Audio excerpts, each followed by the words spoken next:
Mark Zuckerberg comes out yesterday in t-shirt, gold chain, a watch that I think costs upwards of $1 million. He's in his rapper era. He's hip. He's cool. He's so hip and cool that he realizes which way the political winds are blowing.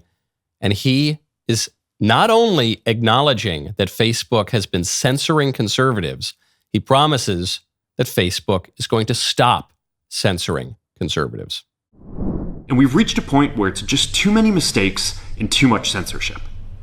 The recent elections also feel like a cultural tipping point towards once again prioritizing speech. So we're going to get back to our roots and focus on reducing mistakes, simplifying our policies, and restoring free expression on our platforms. More specifically, here's what we're going to do. First, we're going to get rid of fact checkers and replace them with community notes similar to X, starting in the US. After Trump first got elected in 2016, the legacy media wrote nonstop about how misinformation was a threat to democracy. We tried in good faith to address those concerns without becoming the arbiters of truth. But the fact checkers have just been too politically biased and have destroyed more trust than they've created, especially in the US. So over the next couple of months, we're going to phase in a more comprehensive community notes system. Second, we're going to simplify our content policies and get rid of a bunch of restrictions on topics like immigration and gender that are just out of touch with mainstream discourse. What started as a movement to be more inclusive has increasingly been used to shut down opinions and shut out people with different ideas, and it's gone too far. Better late than never, I guess. I remember when these conversations were starting up between Facebook and content creators and news outlets 8 years ago, 9 years ago. I remember being involved in some of those conversations. And at the time, Facebook said, no, we've got to take serious action here. They were getting a ton of pressure from the left. In a way, I kind of pity Mark Zuckerberg. They were getting pressure from Elizabeth Warren. They were being blamed for allowing the Mango Mussolini to win the 2016 election. So Facebook clamped down on conservatives. The Daily Wire was the biggest thing on Facebook. We were the biggest news commentary producer on Facebook. We were absolutely crushing. And then one day, Facebook decided to kill our reach by 90%. That was not some organic change that happened because of new market desires and forces. That was a decision top down at Facebook. Kill conservatives, specifically kill Daily Wire. And now Mark Zuckerberg is saying, yeah, our fact checkers were too politically biased to the left, anti-Trump. And yeah, we probably should allow people to talk about immigration and the crazy trans stuff and all the rest of it. We weren't letting you do that before, but now we're going to have to. Why? Because Trump won. Why did Trudeau resign? Or why is he planning to resign? Because Trump won. Why is Mark Zuckerberg donating to the Trump inaugural fund? Why is Mark Zuckerberg changing the policies to stop punishing conservatives? Because Trump won. And he didn't just win an electoral college landslide, he won the popular vote. Mark Zuckerberg needs to do this in order to serve the market. Most people want Trump to be president. Also, Trump is president, Trump is in power, and he's not afraid to wield that power. And Mark Zuckerberg wants to be on the right side of the regulators. So some people are saying this isn't good enough. Mark Zuckerberg's been going after conservatives and Facebook's been suppressing conservatives and this isn't fair and we shouldn't let him off the hook. He's not being sincere. I don't know. Maybe he's sincere. Maybe he's not. I don't think Mark Zuckerberg's some radical leftist. He's empowered radical leftists, but I don't think he's some radical. But I don't really care. I don't care whether this guy's sincere, if he's seen the light. I don't care at all.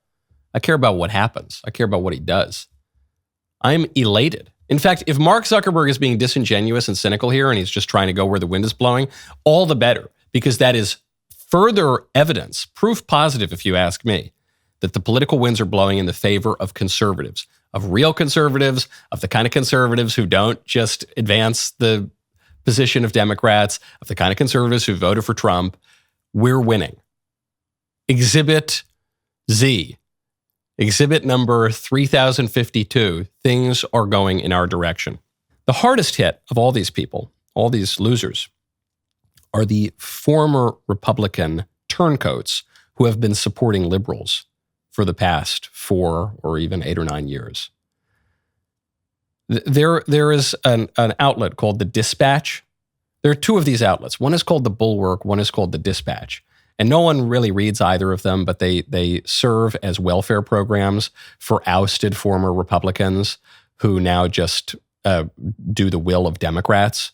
But the Democrats don't really read them. The Republicans don't really read them, but they're usually funded by leftists and Democrats. And it's a jobs program for ousted, squishy GOP consultants and writers. So the editor-in-chief of one of these outlets, the Dispatch, came out.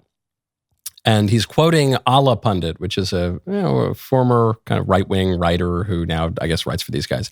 And he's whining about Mark Zuckerberg. He says, if Facebook feels it has no choice but to submit to Trump, it would be nice, at least, if it didn't do him the favor of perpetuating the fiction that he cares about free expression in the abstract. Post-liberal pressure, not liberal principle, moved Zuckerberg to shift toward less content moderation. The new president has the means, motive, and opportunity to run this company into the ground. He bears a personal grudge, and Zuck is desperate. Fear of state persecution, not respect for the marketplace of ideas, led him to change this approach. All these guys lost their positions of prominence. They lost their jobs, they lost their sinecures, they lost their prestige when Trump took over the Republican Party. And they didn't like Trump, mostly because they felt that he was too vulgar for them, or because he didn't like them, or because he wanted to shake up their comfortable lifestyles. And in some cases, because Trump wanted to change policy. Trump tended to be right and they tended to be wrong. But in any case, they never got over it. You want to talk about a personal grudge? These guys have such a personal grudge against him. They said all sorts of things. They said Trump will never appoint pro-life judges. Trump will never get Roe v. Wade overruled. Trump will never get his tax bill passed. Trump will never establish world peace. Trump will lead to World War III. Trump will do this. Trump will do that. And they were just wrong. They were just totally wrong. So there were some people who opposed Trump in 2016 who, when they realized that they were wrong in their predictions, they did what any reasonable person would do. They changed their minds and they supported Trump. But there's still this group of people, the Lincoln Project, these guys here at the couple of outlets that are funded by libs. They're supposed to be fake conservatives. And they just can't get over it. It's so personal. A lot of it, what it comes down to, is these guys lost their jobs. Trump walked up to them and indirectly said, "You're fired," and they've never gotten over it. This was a changing of the guard. And this is a reminder, especially this change from Facebook that we opened the show with. This is a reminder that personnel is policy. Okay, why did Zuckerberg change the policy? Is it because he had some massive change of heart? Because he read some books, some philosophy books? Because he read a good column about political ideology in some newspaper? No. He's doing this because now Trump has power, and Zuckerberg fears that power. In some ways, I agree with the analysis from the Dispatch. But while they're whining about this, I'm thrilled about it. Or at the very least, I accept that this is how politics works. This is a changing of the guard. Personnel is policy. If you want to move the ball down the field, it's not enough to persuade your opponents in the abstract to give you what you like. You need power. You need leverage. You need to get your guys into office. In the words of Cocaine Mitch, the winners go to Washington and the losers go home. That's what happens.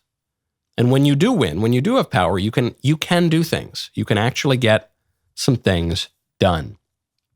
Oh man, huh? That was good. It was good. You enjoyed that clip, huh? I enjoyed providing you that clip. And so if you want more of them, you got to ring the bell and subscribe.